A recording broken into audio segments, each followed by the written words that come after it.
Bismillahirrahmanirrahim. Assalamualaikum warahmatullahi wabarakatuh. Alhamdulillahi rabbil alamin. Wabihi nasta'inu ala umuri dunya waddin. Assalatu wassalamu ala nabiyyina al-karim wa habibina wa syafi'ina wa maulana Muhammad bin Abdillahi sallallahu alaihi wasallam. Jamaah salat tarawih yang insyaallah rahmatil Allah subhanahu wa ta'ala.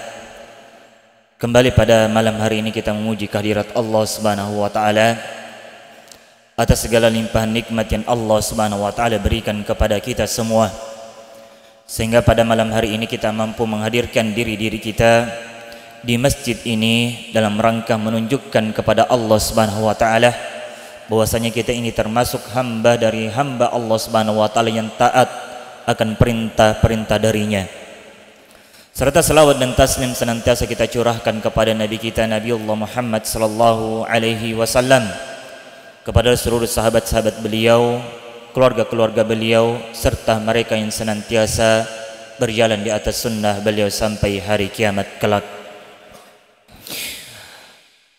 Jamaah salat tarawih insyaallah rahmati Allah subhanahu wa ta'ala. Insyaallah pada malam hari ini kita akan memulai sedikit kultum tarwih kita, memulai dari hadis Nabi kita Nabiullah Muhammad sallallahu alaihi wasallam yang diriwayatkan oleh sahabat yang mulia yaitu Abdullah bin Abbas radhiyallahu taala an. Bahwasanya sahabat yang mulia Abdullah bin Abbas radhiyallahu taala anhu, beliau pernah suatu ketika berboncengan dengan Nabi kita Muhammad sallallahu alaihi wasallam, dan tak kala beliau berboncengan dengan Nabi kita Nabiullah Muhammad sallallahu alaihi wasallam, Nabi kita Muhammad sallallahu alaihi wasallam memberikan satu buah pesan, yang dimana pesan itu juga menjadi pesan bagi kita semua. Apa pesannya tersebut?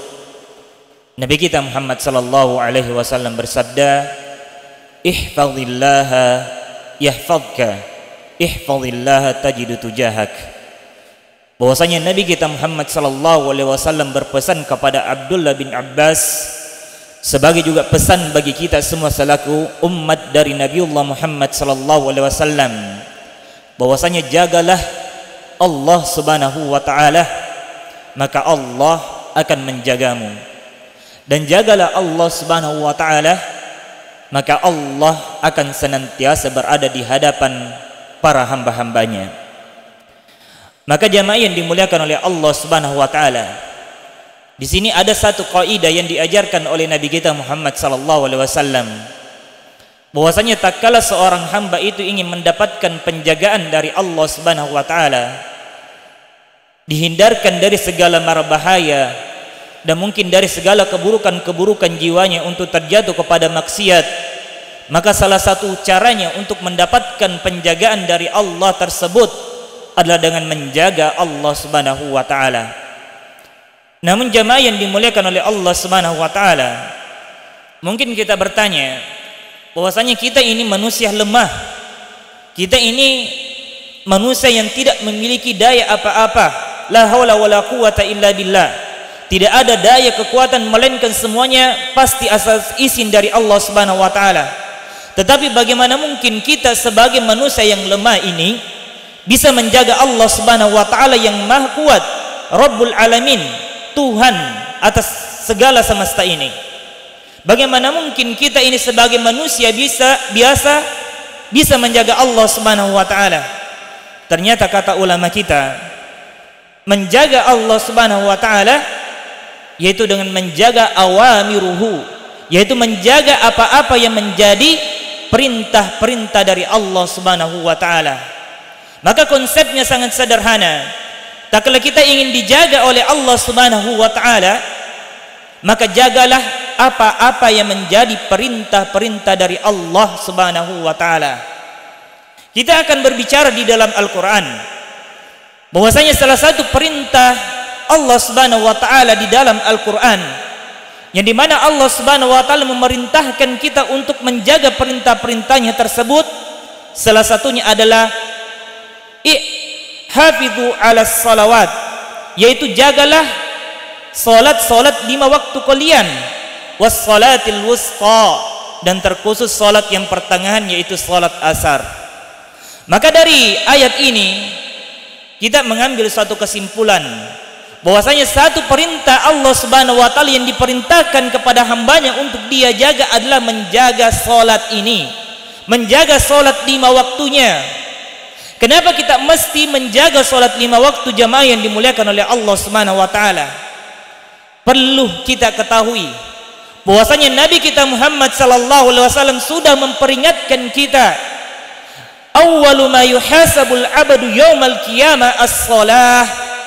Amalan pertama yang akan dihitung dari seorang hamba di hari kiamat adalah salatnya. Wa idza saluhat saluhat sairu amaluhu.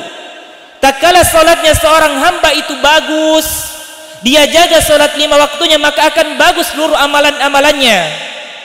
Wa idza fasadat, tetapi kalau salatnya rusak, dia tidak jaga salat 5 waktunya, dia hanya melaksanakan salat 2 kali sehari, salat wajibnya 2 kali sehari, 3 kali, 4 kali sehari, bukan 5 waktu.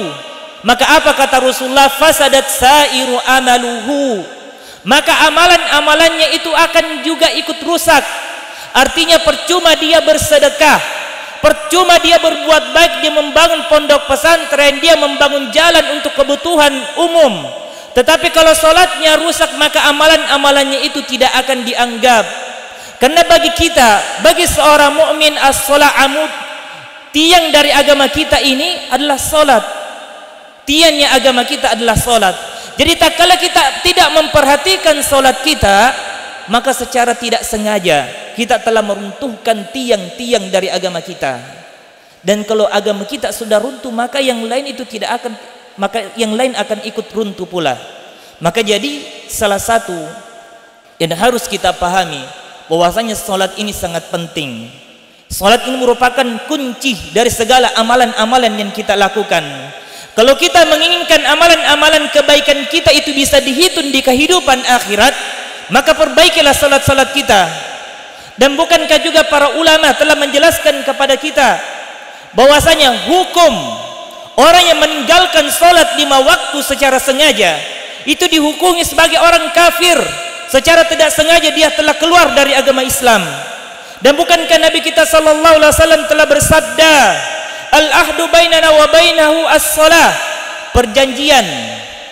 Perjanjian yang membuat kami dahulu ya tidak memerangi orang-orang munafik di zaman Rasulullah sallallahu alaihi wasallam adalah karena orang munafik dahulu itu dia masih melaksanakan salat 5 waktu. Faman tarakaha, dan apa kata Rasulullah, dan barang siapa di antara orang munafik itu dia meninggalkan salat 5 waktunya, faqad kafarah, maka dia telah kafir, dia telah keluar dari agama Islam ini tanpa dia sadari. Dan di hadis yang lain Nabi kita Muhammad sallallahu alaihi wasallam menegaskan kepada kita, bainar rajul wasyirk wal kufur, antara seorang mukmin dengan kekafiran dan juga dengan kesyirikan, as-shalah, hanyalah salatnya. Jadi yang membedakan kita dengan orang kafir, dengan orang musyrik itu hanyalah salat-salat kita. Dan apa kata Rasulullah, faman tarakaha faqad kafarah, dan barang siapa yang meninggalkan salatnya, maka dia telah keluar dari agama Islam ini. Dan inilah pendapat yang dipilih oleh para ulama-ulama kita. Walaupun ada sebagian yang mengatakan bahwasanya cukuplah orang-orang yang meninggalkan salat 5 waktunya itu dia telah berbuat dosa besar kepada Allah Subhanahu wa taala. Dan dosa besar meninggalkan salat itu dosanya lebih besar dibandingkan orang-orang yang membunuh jiwa yang tidak dihalalkan. Lebih besar dibandingkan orang-orang yang memakan harta riba. Lebih besar dibandingkan orang-orang yang melakukan perbuatan perzinahan. Jadi jangan anggap sepele meninggalkan salat-salat 5 waktu kita.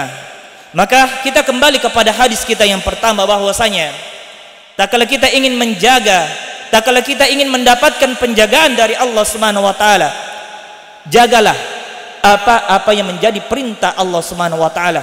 Dan salah satu perintah Allah Subhanahu wa taala yang diperintahkan untuk kita jaga adalah menjaga salat 5 waktu kita ini, menjaga salat 5 waktu kita. Kemudian jemaah salat tarawih yang insyaallah rahmatil Allah Subhanahu wa taala, berkaitan dengan tentang salat, menjaga salat 5 waktu kita, kata ulama kita ada beberapa hal pula yang harus kita perhatikan di dalam menjaga salat-salat kita. Yang pertama adalah menjaga salat-salat berjamaah kita. Ya, menjaga salat-salat berjamaah kita. Tetapi sebelumnya saya ingin menyampaikan dulu bahwasanya di antara hal-hal yang pula yang harus kita jaga pada salat-salat kita adalah menjaga waktu-waktu salat kita. Ya, karena bagi seorang mukmin itu salat itu sudah ditentukan oleh waktunya, ditentukan waktunya oleh Allah Subhanahu wa taala.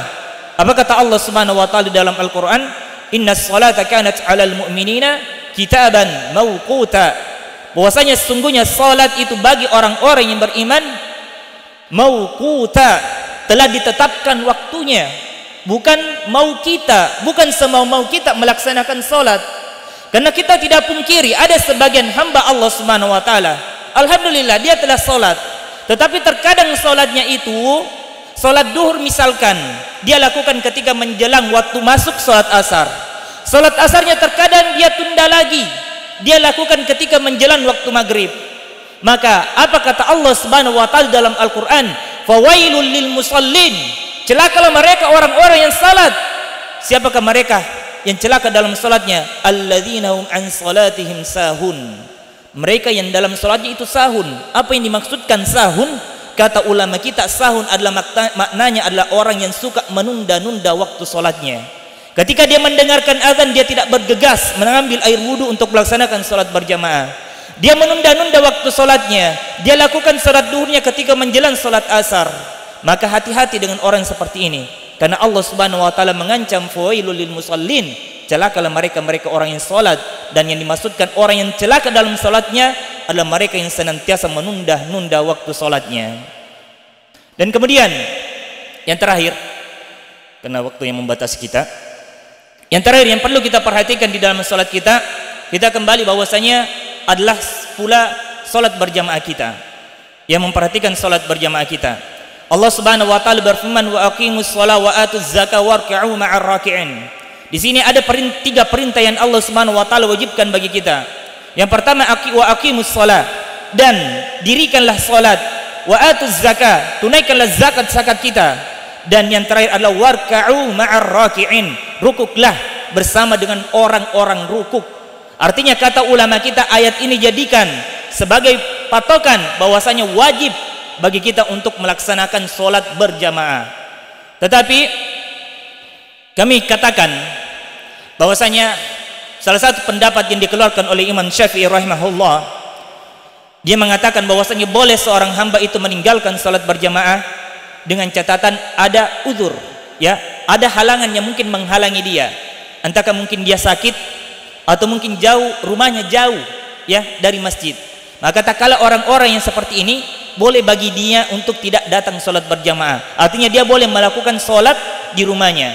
Tetapi selain daripada itu, Imam Malik, Imam Abu Hanifah, Imam Ahmad semuanya mengatakan bahwasanya wajib bagi seorang laki-laki itu untuk mendatangi masjid untuk melaksanakan salat berjamaah. Artinya tidak sah salatnya kalau dia tidak salat berjamaah. Tetapi saya juga tidak memilih pendapat ini. Kita kembali kepada pendapatnya Imam Syafi'i, bahwasanya kalau ada di antara ya kita yang mungkin memiliki uzur untuk tidak bisa datang salat berjamaah, maka boleh bagi kita untuk meninggalkan salat berjamaah. Tetapi di antara juga para ulama kita mengatakan, walaupun kita ketinggalan salat berjamaah, tetapi kalau rumah kita dekat dari masjid, maka kita tetap dianjurkan untuk datang di masjid walaupun kita sudah ketinggalan salat berjamaah. Jadi jamaah yang dimuliakan oleh Allah Subhanahu wa taala. Ya, mungkin ini dari kami. Insyaallah kalau ada waktu insyaallah nanti kita lanjutkan lagi. Masih ada beberapa hal yang perlu kami sampaikan tentang bagaimana kita menjaga salat-salat kita. Ya, kami ucapkan jazakumullah khairan atas perhatiannya. Semoga Allah Subhanahu wa taala memberikan kita taufik hidayah ya untuk bisa menjaga salat-salat 5 waktu kita. Karena bagi seorang hamba itu ya, salat 5 waktu ini merupakan tiang dari agama kita. Dan sampai kita lalaikan salat agama ini, salat 5 waktu ini, sehingga semua ya amalan-amalan kita di hari kiamat ya kita datang kepada Allah Subhanahu wa taala dengan membanggakan amalan-amalan sedekah kita, puasa kita, dengan bantuan-bantuan kebaikan-kebaikan yang lain yang kita lakukan, tetapi karena salat kita yang tidak bagus, ya, bisa jadi semua amalan-amalan kita itu tidak terhitung. Di dalam Al-Qur'an Allah Subhanahu wa taala berfirman, wa qadimna ila ma 'amilu min amalin faja'alnahu haba'an mansura. Di hari kiamat itu akan nanti ada orang yang datang kepada Allah Subhanahu wa taala. Dia kira dia sudah membawa amalan yang begitu banyak, tetapi apa kata Allah Subhanahu wa taala, faja'alnahu haba'an mansura. Dia dijadikan amalannya orang-orang itu bagaikan debu beterbangan, ya, itu tidak ada manfaatnya amalan-amalan yang dia lakukan. Bisa jadi salah satu penyebabnya adalah karena kita tidak memperhatikan salat-salat 5 waktu kita. Ini dari kami, apabila ada salah-salah kata itu datangnya dari kami pribadi, dan apabila ada ucapan kami yang benar, sungguh itu hanya datangnya dari Allah Subhanahu wa taala. Kita tutup dengan baca doa kafaratul majelis. Subhanakallah bihamdik, asyhadu an la ilaha illa anta, astaghfiruka wa atubu ilaik. Assalamualaikum warahmatullahi wabarakatuh. Wassalamualaikum warahmatullahi wabarakatuh.